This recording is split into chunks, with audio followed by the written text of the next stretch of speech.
Hello everyone, welcome back to this channel. In today's video, I'm going to explain how to use the user-defined functions in Power Apps. And also, I will explain some of the examples, like 8 to 10 examples I will explain, starting from what was the syntax and how we can create the user-defined functions and how we can use that functions within the applications. Normally, Power Apps only is giving some of navigate functions and some other functions like for filtering, searching, these kind of things, right? So instead of that thing, if while building this application, if you are writing some same logic again and again in multiple screens, then that will be a duplicate one, right? And also it will be a like time processing also, again you need to rewrite that logic. So instead of keeping the same logic in multiple places, we can create our own functions in Power Apps, and we can call that functions anywhere in that application, and no need to write entire code again. For give you an example, while building a leave management application, we might get this requirement, right? Like you want to retrieve the working days between the leave start date and end date. So in the those many days you are going to take leave. So in that kind of things, you want to implement the same logic in multiple screens. That logic only will be 5 to 6 lines of code will be there, right? You no need to copy that entire thing and rechanging everywhere in the screens. Instead, we can create one function that can calculate based on the start date and end date what was the working days. So in wherever screen you are going to use that function, I mean this logic, you can simply call that function and provide the start date and end date. So this way we can easily reduce our time, and also we can keep the logic in one place, and you can use it multiple places. So these are some of the uses of using these user defined functions. And also, if you are interested in learning Power Platform or SPFX or SharePoint, we are providing courses on spguides.com page. You can even check it out. And here under the courses, you can see this SharePoint, Power Platform, all these things, right? You can get those things. And also, if you want to see any latest webinars, all these things you can get from here. Now let's get into the video. Okay, now let's get into the video.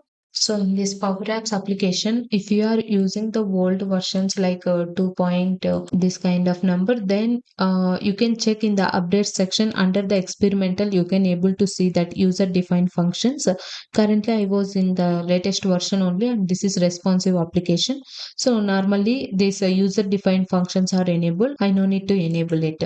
In case if you are using the old version, then you can enable that user defined function settings.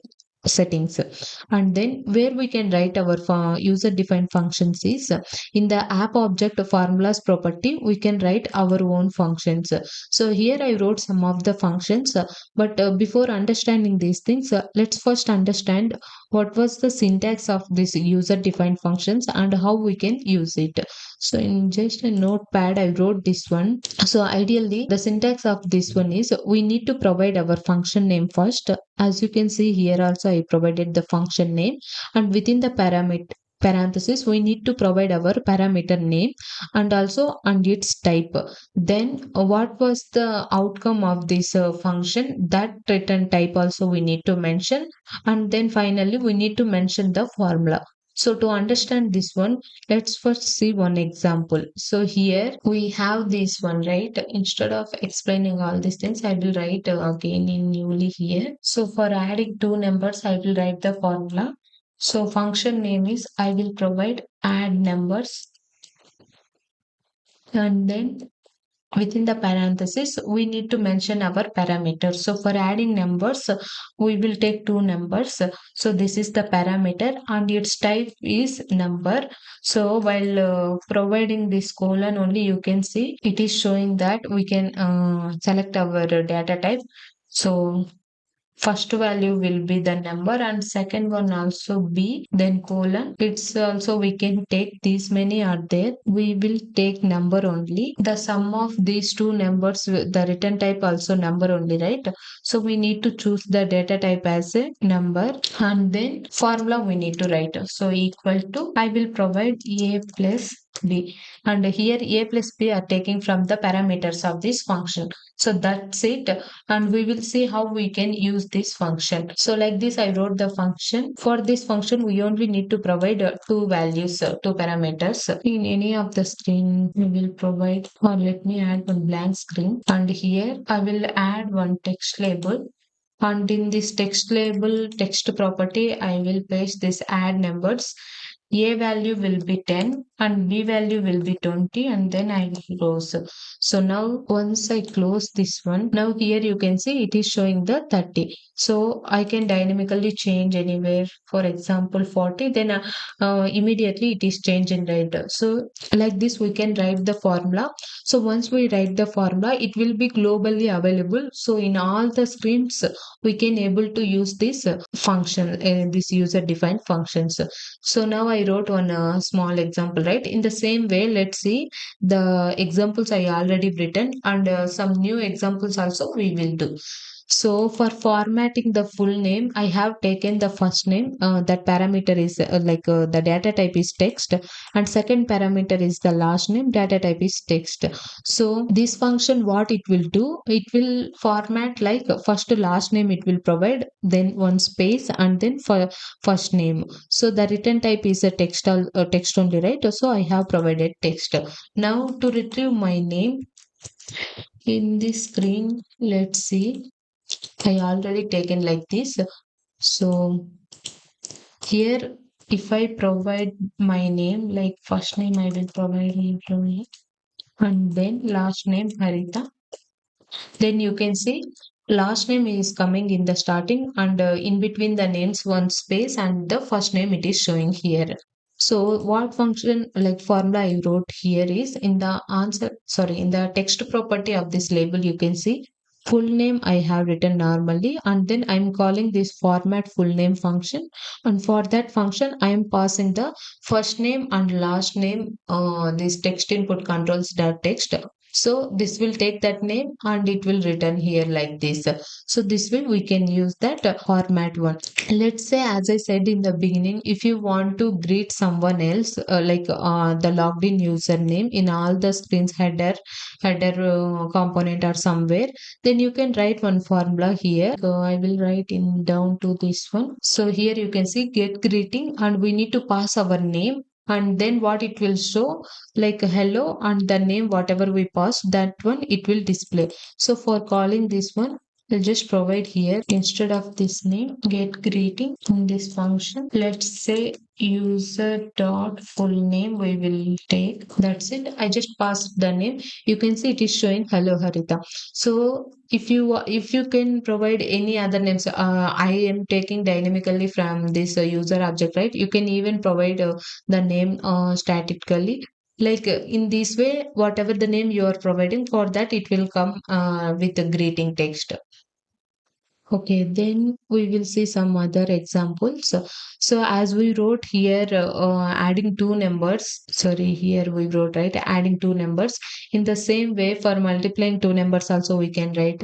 This is simple logic only. We are providing two parameters. So those are number data type only, and return type also number.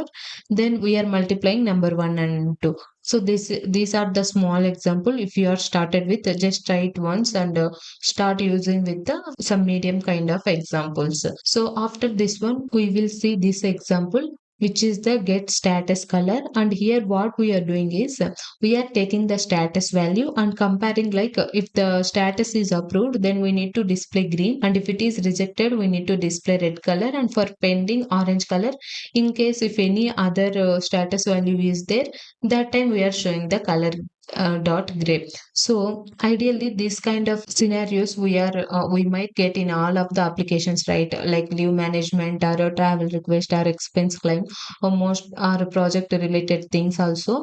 Then the status value will be anyhow it will be there. So in that time, instead of wherever we are using providing the field conditions like this, it's better to create one function like this and we can use. So for that reason I just added one more screen screen. In this screen, if you see, I'm displaying the project details. So let me open the SharePoint list also once so you can see. In this project details, I have project ID, project title, description, start date, end date, status, and project manager. So the status is containing pending, approved, rejected values. So if I want to display this data, here if you see on this label fill property, I wrote the function like get status color. For that, I simply provided this item dot status dot value. So simply providing that status value only calculating and providing the fill colors. So in case my application is containing in 4 to 5 screens, I want to display these things, then it's better to create once and see with a single line I am applying all the colors based on the status values. Or even if you want to format data, till now we have seen some of the functions for formatting the name, right? So if you want to format the date also, let's say here I will wrote that formula, format invoice date or any date. You can provide that name only. Let me remove this. I will make it as a format date, and here for this one we need to pass our date value. Then here within the formula the return type will be the text. So we are displaying the date in ddmmyy format. So let me copy this function. For this one we will provide our date. So here format date, and before that let me add one date picker control. So this date picker too, we will provide this one dot selected date. That's it. So after saving this one, you can see it is displaying. Let me increase the font size so you can able to see. So you can able to see, right? It is displaying the date that is present in this date picker control as 8 like a date, and the month in 3 characters, and also the year. So whatever the format you want, you just come here and update this one. So wherever you are using, it will update everywhere in the app. And sometimes we might have these forms, right, for submitting the data, employee information, or any contract details, or any person kind of details. So that time while submitting the form, we might get this scenario like we need to validate the emails, right? So that time also, instead of writing that emails everywhere, we can email validating logic everywhere. We can write that logic in the formulas, and then we can also use that. So here I will provide that. So you can see this function name is valid email, and we are passing email to this function, and it will return whether the email we passed is matches with the email format or not. So it will return true or value, right? So we have provided boolean data type, and in the formula we used this is match function, and the email one we are passing this email parameter, and we are comparing with the match dot email. So this is the is match is the default function present in the power apps. In case you want to check any particular thing like it should not contain any on Microsoft or only Gmail kind of things, you can even customize that is match. Instead of is match, you can use the regular expressions and write the formula over here. Now we will see one example. Is valid is there, right? In this function label text property, I will provide some random mail. Then we will see whether it is valid or not. Marita@gmail.com. So if you see, it is telling false because I didn't provide any at the rate one. So if I provide at the rate, you can see it is showing this thing. Let me remove this .com. Again, it is showing like this. Okay, let me provide dot on Microsoft.com.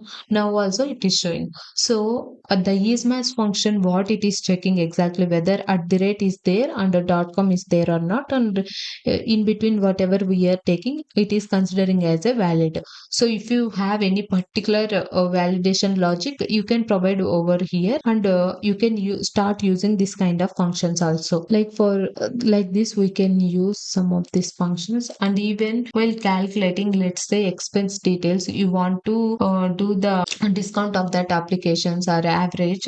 So that time we can write one formula like this. As of now, I just wrote one discount one. So here for this, we are passing our price, and then it is checking if the price is greater than 5,000, then we are calculating with the 0.20, and if it is less than 5,000, then we are calculating with the 1 point, sorry, 0.10. Now we will see what value it will return if I pass the price value is greater than 500, sorry, 5,000. Now I will provide 8,000. Then immediately you can see the discount price was 1,600. And if I provide 9,000, then it is providing 1,800. So this way it is in performing that discount calculation in one place, and we are simply calling that in this application. So till now we have seen some of the simple examples. Let's see one more good example. Like here, if you see, I already implemented that logic. And first we will see this example how it is working. Then we will see that logic. So here I have start date and end date, right? Let me check from take the start date as first one and the end date as the 15th one. So from 1 to 15, we want to see how many working days are there. So ideally here 5 are there and here one more 5. So totally 10 days are there, and then this one totally 11 days. So it is calculating exactly by excluding the weekends and including only the weekdays. So while building this leave management application, in those cases, we can easily use this function. Now let's see what was the code I have used. In this formulas property, I wrote this one, calculate working days.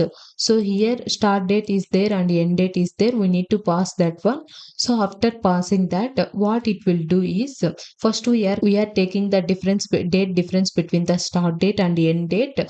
Then we are passing this sequence so that how many days are there it will show.